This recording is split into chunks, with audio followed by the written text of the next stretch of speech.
IED project of 2015, and contributors are Abhishek Singh and Devyani Rohila from IIIT Delhi. So the project is about home automation through Cronus Watch. Cronus Watch is a watch by Texas Instruments which has so many inbuilt sensors in it, and it has an RF access point along with it. So what we are doing is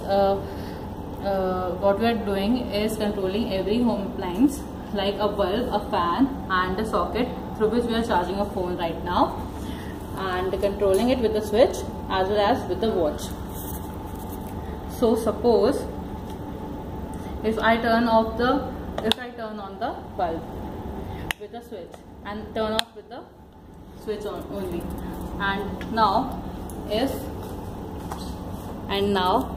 if I have this watch and with its star button, I press it in PPT mode. It has various synchronized modes.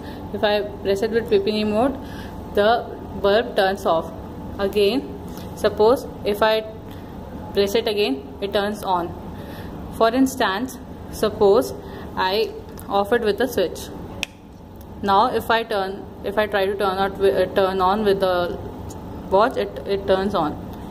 So this is it. And for the mobile charger, suppose I am turning it on. Suppose I am turning it on through the switch, the PPT mode, turning on through the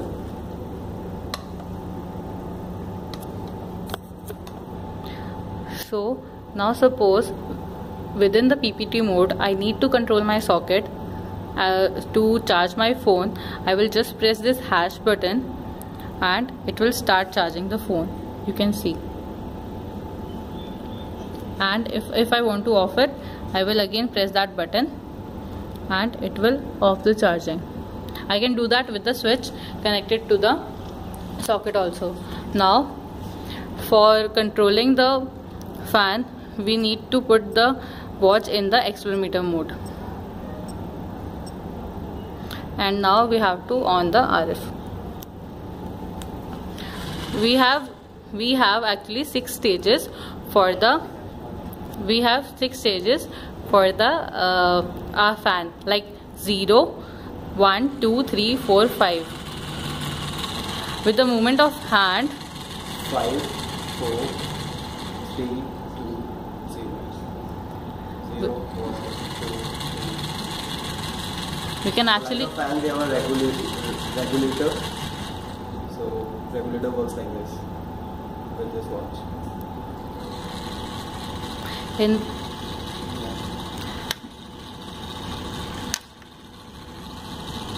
Of course, we have used a bulb. For the fan speed, we have used a DC motor that is connected. We have an Arduino and an USB host shield over it, and we have a RF access point that comes along with the watch, and this is a motor driver here. So what we are doing, these connectors are joined with the switches inside a box. Now these initially the Arduino input pins are pulled up. When I switch on or off the switch, the ground, there will be a ground and it will be shorted. Then it will go to the resistor.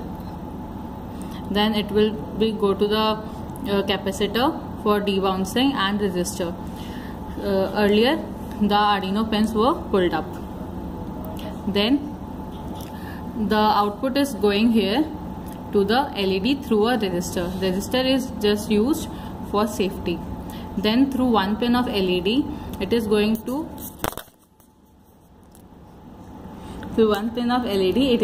first pin of our opto isolator IC. Opto isolator IC is used for making the signal going from here to here. So first step, here is our LED. Then it is connected to the first pin of our opto isolator IC. MOC 3020. Yes, and the second pin is ground. So first and second pins have actually a photo diode that connects to the 4th and 6th pins. That emits electron, and that are catched by the 4th and 6th pin. These first and second pin photodiode and LED are in series. Then when there is an output to LED, that means if it is on, the IC is also on. So the photoelectrons are emitting, and 4th and 6th pin are made conducting. Same here in this circuit. And then from the 6th pin we have a 1 kilo ohm resistor, and that is going to the middle of the triac. The middle BT139. Yeah. And from the 4th pin it is going to the gate of the triac, the 3rd pin. In the triac, when it is switched on, the A1 and A2 pins of the triac are shorted, and these pins are connected to our actual light source or the socket. So this is the whole circuit. Adapter for powering on the Arduino. Yes. Yeah. Thank you so much.